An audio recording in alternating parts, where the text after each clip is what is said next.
Some people complain that all this technology has made us soft, but if you ask me, that's not necessarily a bad thing. There are all sorts of luxuries nowadays that make people's lives better. Take baby wipes, for example. People were using regular toilet paper for hundreds of years, and then all of a sudden some genius came up with the idea that was a total game changer. Oh, changer. Freshies.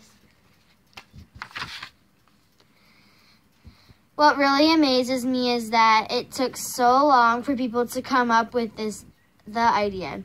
I seriously can't believe the guy who invented the light bulb didn't see baby wipes coming. And who knows what crazy thing someone's gonna come up with the next time, or next to make our lives easier. Whatever it is, though, I'll bet the first in line is to buy it. But if Mom had her way, we'd be living like people did before there were computers and cell phones and baby wipes. And I really don't want to imagine living in a world without baby wipes. Sunday. Dad says that when he was growing up in the summertime, kids played outside all day until they got called home for dinner at night. Ding-a-ling. Ding-ding. Squeal. Squirt, squirt, squirt. Well, that's pretty much the opposite of the way my summer went this year. I spent July and August at film camp, where all I did was watch movies in an air-conditioned theater for 8 hours a day. The main reasons I signed up for film camp was because I thought it was for people who are serious about movies like me. But I found out it was really just a place where parents could dump their kids off for some cheap babysitting. Shh. Nom nom. The downside of spending that much time in the dark theater is that at the end of the day, it took a half hour for my eyes to adjust to the sunlight. Blink, blink. The other reason I signed up for film camp was to get out of the house. Ever since we got home, ever since we got a pet pig, it hasn't been a lot of fun being home, especially not at dinner. Gobble, smack, slurp, chomp. For the record, I think it's a terrible idea letting the pig eat at the table because it already thinks it's a human being, and the last thing we need is for it to think it's an equal footing with the rest of us. Right after we got the pig, Mom thought it would be fun to teach it some tricks, so she would give the pig a cookie when it stood on its hind legs. Yay! But the pig learned to walk like that, and it hasn't been on all four ever since. To make matters worse, my little brother Manny put a pair of shorts on the pig, so now it's like we're living in a house with a Disney character.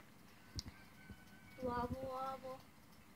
Mom used to take the pig outside, but after it started walking upright, it decided it was too good for its leash. Wave.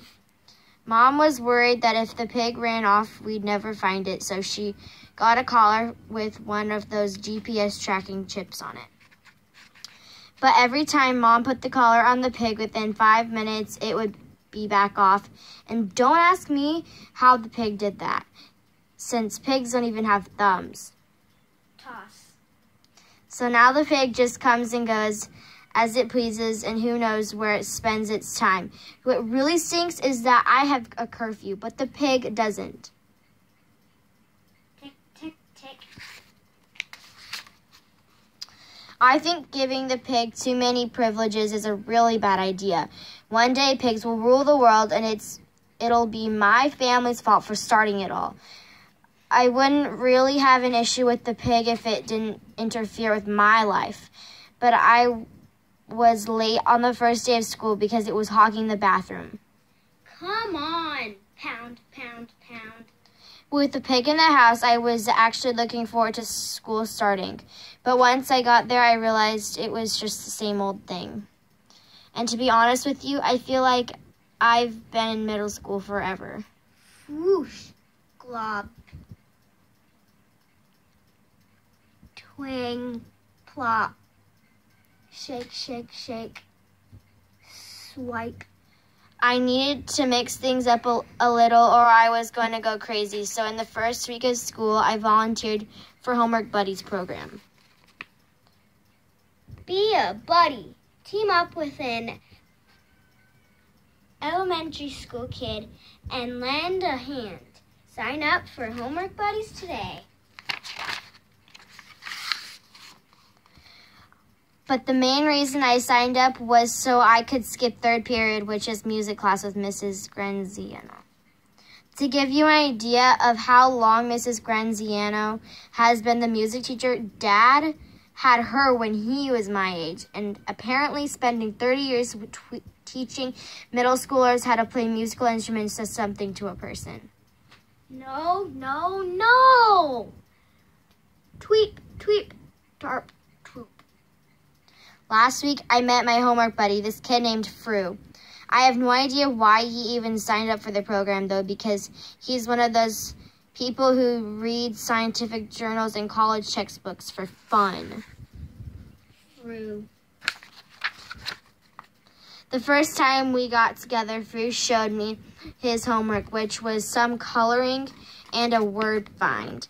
Fru said he didn't need any help. Then he asked to see my homework. I had at least an hour of math problems and a geography assignment that would have taken me another 2 hours, but Fru whipped through all of that in about 15 minutes. Scribble, scribble, scribble. And he wasn't just fast, he was good. I turned in the assignments the next day, and when I got them back from my teachers, I had perfect scores. At first, I felt a little bad about getting help from a third grader, but then I realized that homework buddies are supposed to help you help each other out.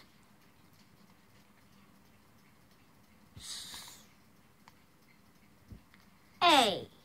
So now whenever me and Fru get together, I just hand him a pile of assignments and let him do his thing. The way I see it, this is working out forever.